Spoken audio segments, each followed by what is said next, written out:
আজ 26 তারিখ, এর জন্মদিন আমাদের তরফ থেকে ভালো করে দেখো বাবা কি করছে ছোট্ট একটা উপহার। এই এই মায়ের মুখটা ছাড়, মা মুখ দেখাও।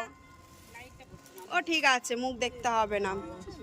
হ্যাঁ, এই যে ছোট্ট একটা কেক অ্যারেঞ্জ করা হয়েছে, এখন কাট করা হবে।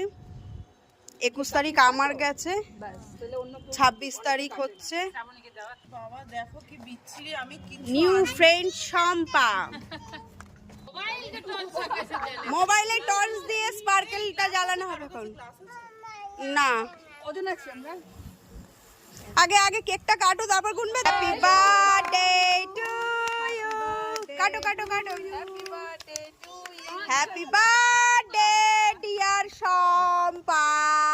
কোথায় গেল ওটা নাও। Happy birthday to you. শুধু ক্ল্যাপ করলে হবে না, মুখে বলো happy birthday dear Shampa, happy birthday to you. ব্যাস একটাই কাট করে মেয়েকে একটু মুখে দাও, ব্যাস। এখন আমাদের কাটার দায়িত্বে ঐন্দ্রি আসবে। ঐন্দ্রি একেবারে চলো এইবার আমরা বন্টন বিভাগে কেক খাবো। বন্টন বিভাগে রয়েছে আমাদের